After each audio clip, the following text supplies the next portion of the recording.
We have 26 agents in our district. Get together in this kind of a format. So we'll call this one our first but not last Mazatlan seminar by the sand.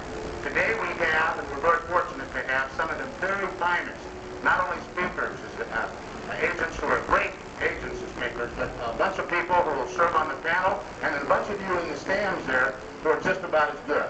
So the assortment of fine talent is semi-unprecedented, because we did have that California conference, which was a good one, and some of you, I know Jim Owens was fortunate enough to be there when he first started. Hopefully today, those of you in attendance will get more than rah-rah motivation. We get a lot of that during the year, and we need it.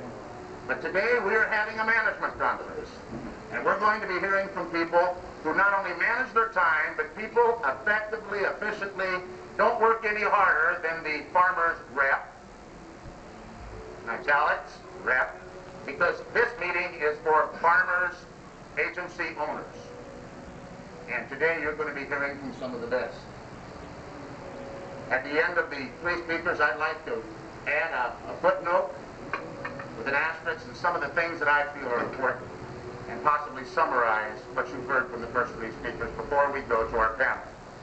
Our first speaker has an unprecedented record and has broken records all along in life insurance. His name is Brad Weekly. He started in January '84 on the career program at Farmers Insurance Group, and for the '84 toppers period, started off super with 6,500 count. That's the first year. That's before he knew what was happening. He won his blue base, but it did it especially well. 72 policies issued, a brand new national record. Because he was on his way and he was getting a little bit gunned up, he decided to do something for the blue base, the blue max, and established another national record with 189 policies issued and paid. In January of 1985, he had, of course he's been around a full year, an $11,000 folio. I have to stay away from this mic. Too close. And that same month, before those policies were issued, he had, on the statement of operations, 1,981 count, which is a good year for many of our finest friends. This quarter, his quality rater bonus check on top of his folio of 11,000 and the other good folios he gets was a paltry $6,000. He's making money at this. We'll issue and pay approximately 300 policies. Jim Owen told me that won't be enough to lead the region, but it's a good, he says it's good for a young guy. I want you to know that, Brad. I don't ever want to start trouble. He wrote 81 life policies in January, and at the same time, right now he has somewhere close to 130 policies issued and paid for this very new year. This is one of the finest young producers that we've ever had. He really eclipsed the record of 57 policies in 1 month that I thought would stand forever. Some fat guy in Merced years ago did it. I thought it was going to be like 55 straight games in a row hitting. He made that look easy. Boy, these new guys can jump high. Please give a warm welcome to one of our finest, Brad Weekly.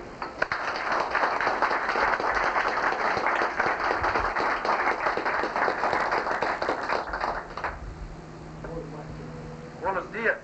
I don't know if everybody feels the same as I feel this morning, but I'm having a great time down here. I don't know about everybody else. You can't hear me, Rick? No. Mike's too tall for me.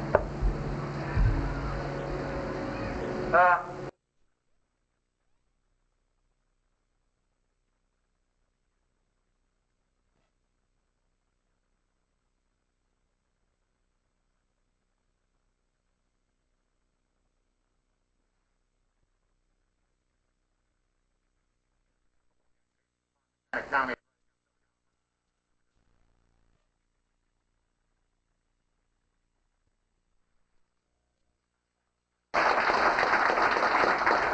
Strange guys. They act like it's just something you do when you walk into the office. Get a little bit pumped up and kick a little tail. A there in the Petaluma, Santa Rosa area, was one of two people in the state of Oklahoma in the 1950s, and I'm sure there's more now, but he was one of two people who could dunk the basketball. At over 6'6", he went on to be a junior college All-American and later starred at Tulsa University. He's married to the same wife for 25 years. It didn't say here the same wife. There's been a lot of guys who've been married for 25 years. Some of them 6, 7 wives. He has a big son who is a football player, a new farmer's agent at age 24. He started with Farmers Insurance Group just about the time we had the California conference and walked over to me and said, "I'm going to kick everybody's ass." So he announced himself properly. His 1982 production was 2,200 count. He was warming up. He was just doing lay-ins then. In 1983, he almost doubled that with 4,300 count. 1984, he added another 2,000 count. He stood at 6,300. And his 1985 production in gold is 12,000. And based upon the kind of count he's writing now, the 700 count month doesn't tire him. It looks like he has a shot at it. His largest folio is $9,000, but they're growing. His Farmer's New World Life bonus averages $3,000 every quarter. That's extra money. This is one of the very most powerful, motivated big men I've ever met. I'm almost glad that I'm not still in Merced, because we'd have a lot of verbiage going back and forth and some big bets. He's one of the few agents I've met in the United States that's going to become an every month 1,000 counter, and that's going to be a new group of people coming in. Here's a winner, has been for a long time. Let's welcome Big Jim Owens.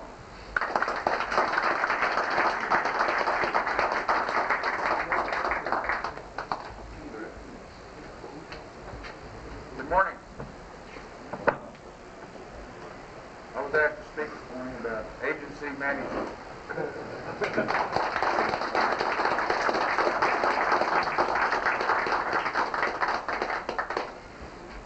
That big guy gets a little, maybe a Dale Carnegie quote, of course, we use.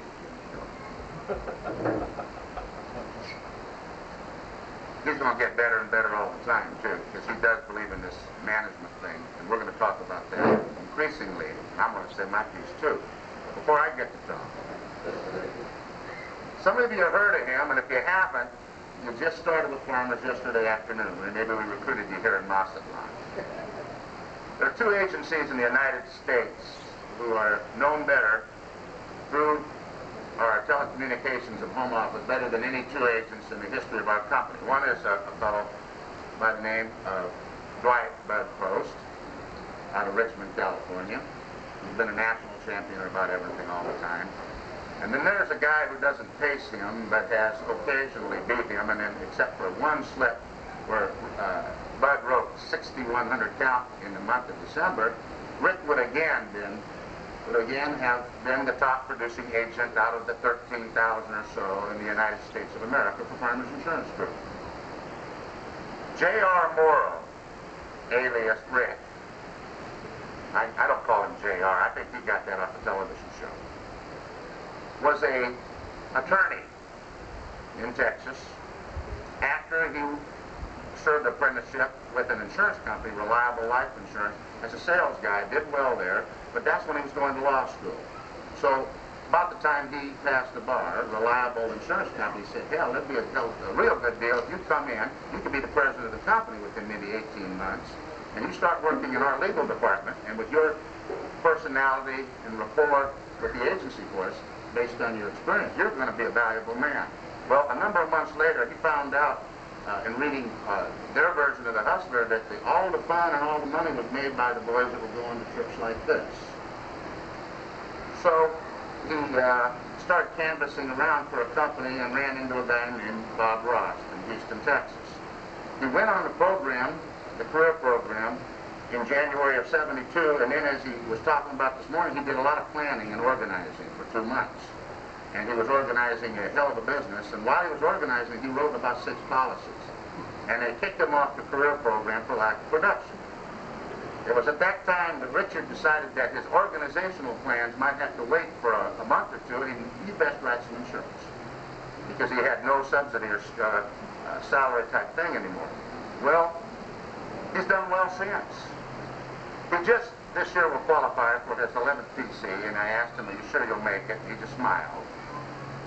He's been toppers every year of his career, even that first year when he started a little slow in that planning commission that he did. He's been to approximately 10 life championships. He said, "I can't count them on two hands anymore." His last folio was $35,000. That's for the month. That's for the month. He has approximately 7,000 policies, of course, which is a hell of a nice little district. In 1982, 1983, 1984, he had over 10,000 production accounts. He's not only one of the finest agents in the history of any company, he's also one of the finest men. I'm very proud to call him a friend of mine. Richard Moore, would you come up here and talk?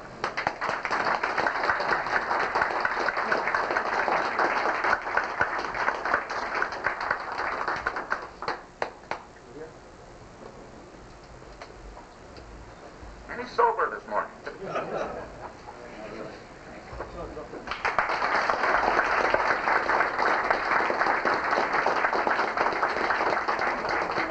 Back row.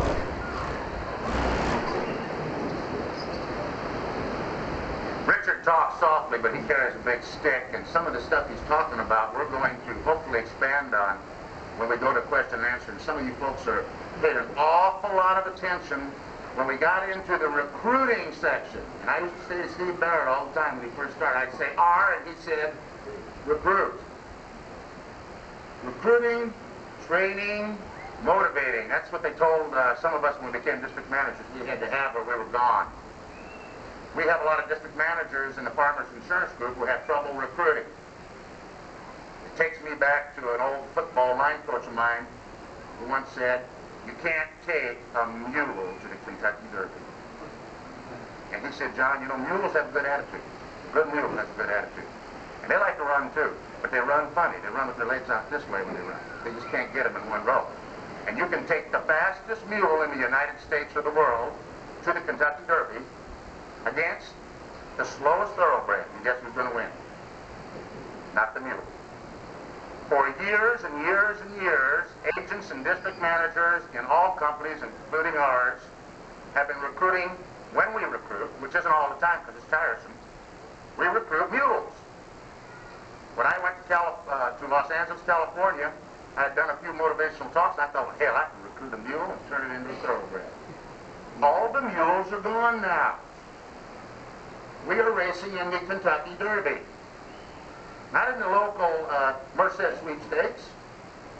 The league's changed. Our competition is employing and hiring thoroughbreds, racehorses, quarter horses. And we're still working with some mules. We got little agencies with guys who have a rep philosophy, who are cheapskates, who, hell, they can't afford a computer. We have the messiest business in the world. We have to have computers if you plan on doing straight up Kentucky Derby business. We have secretaries who in some cases run our agents, not our agents the other way around. We have guys who have no secretaries and sometimes top producers. Talked to one the other day. He's in this group. I won't mention his name. Top producer.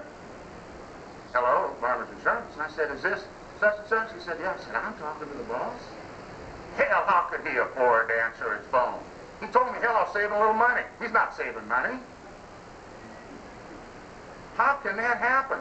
This is a management business now, and that's why we're here. Most of you are here because you wanted to be here to talk about management. Let's start off with recruitment.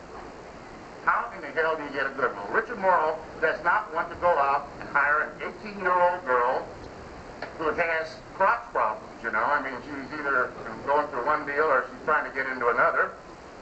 She's looking for the white knight. She has a total commitment to you that day. Some guy comes along at the bar that weekend and says, "Why are you working, man?" She said, "You're a lovely woman. Why don't you live with me and stay home and make tacos?" And she comes into you and says, "Hey, listen, he's going to be leaving pretty soon, and I'd like to work here. I was committed last week, and you spent all your week training her. Or maybe your whole month, or maybe a year to get her ready. Now she's just ready to pan out for you, and she's gone, and now what do? You say, hell with it. Now I'm just going to do it myself. I've known a lot of guys that became district managers when they found out they couldn't recruit and train and motivate, so they decided to get a district.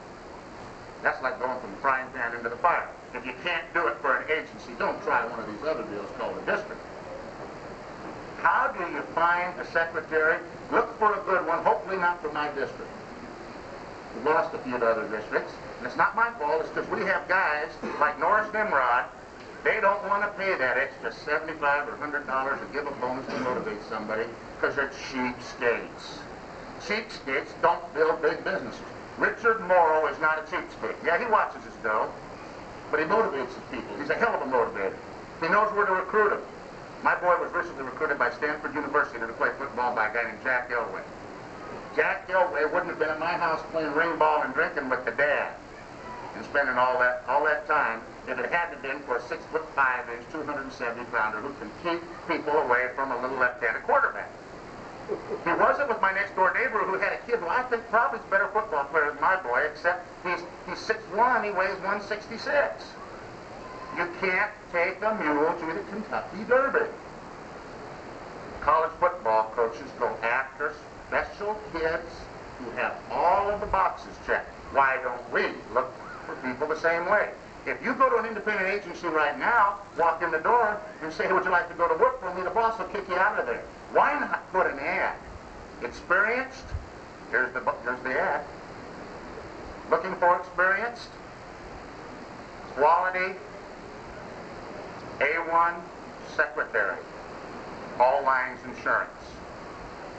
Top salary plus bonus plus advancement. Call. There are a lot of people working for a lot of agencies looking for a better deal because they're working for Norris Nimrod. And they're trained, and they just need to know how to do the farmer's application. There's about a day and a half of training as opposed to a month and a half. Many of you have given up on having capable, organized, specialized staffing. And you've tried it before, but you tried it wrong.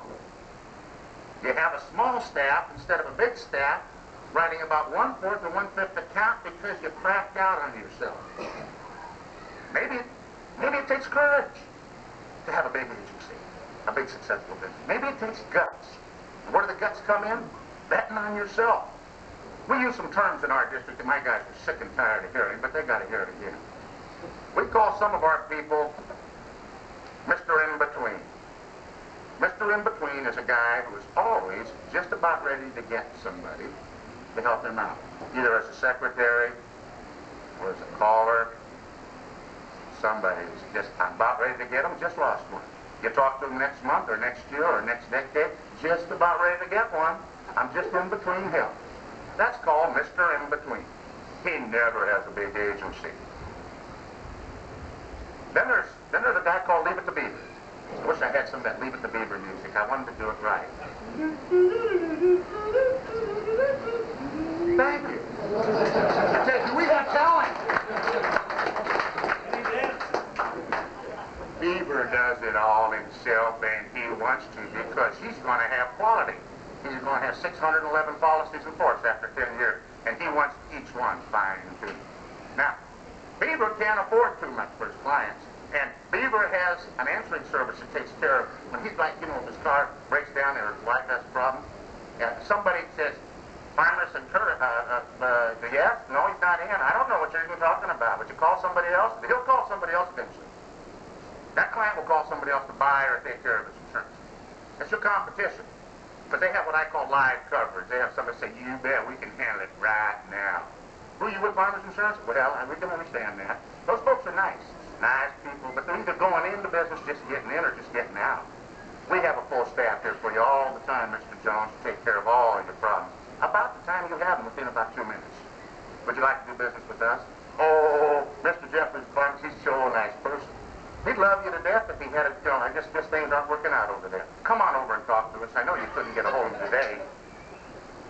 That's happening all the time. All those fish are out there, and those of you who are on answering service or, God forbid, tapes, oh, you have that at your home on your third line. The catch all those calls. If you don't have live coverage Monday through Saturday in your agency, you're going to get your lunch eaten by the people who do. And they're out there now. 15 years ago, they weren't out there. You didn't have to. You could be just like they were. How do you recruit them? How do you get a caller? I don't want you to raise your hands because I don't want to break up this thing right now. Don't raise your hands, but think to yourself, do I have enough people calling right now where I'm satisfied? If any one of you in your head says, yes, you're wrong, you never have enough people contacting the populace that doesn't know you exist. You never have enough of those people, and you can give away half the commission to get it. I asked one of my people the other day, the guy walked into your office, he was about 19, and he said, I might just be one of the best people in business that you'll ever meet, but I don't want to have a farmer's agency. What I'd like to do is just get on the phone and write about 200 counts to your agency. Can you work it out for me? All good business? Now raise your hand if you wouldn't take it, one of you. No. If that person walks in, and even if you have to pay half the commissions and get the renewals and the growth, you weren't looking for that guy, right? If I made you a challenge right now, if I said, Len Blandina, you don't know something has changed. I have taken over los Estados Unidos. I am the Russian agency. You can work a commission more up front, especially with the established agencies we have here, where there's some dough coming in that doesn't take a month and a half of licensing, and then 2 months later have it hit your folio. Well, that guy can go broke before then on our program. And then what you do is you take your district manager downtown, buy him a lot of alcohol, and feed him. Treat him like he's your agent. You say, tell you what, when you send me this guy, you have regular training programs anyway talking about all this stuff that we do. Could you hold my guy in there too? He'll just back out, bring his chair. We'll sit him off the side so he doesn't mess up the regular program. And since you're doing it anyway and you're recruiting anyway, would you help me? Because I want to have an agency that's a lot more like Rick Morrow's than the one I'm dealing with right now. I'm tired of being Beaver. Maybe I can afford to get a computer. I can't understand. I never will be able to understand why people work longer hours for less money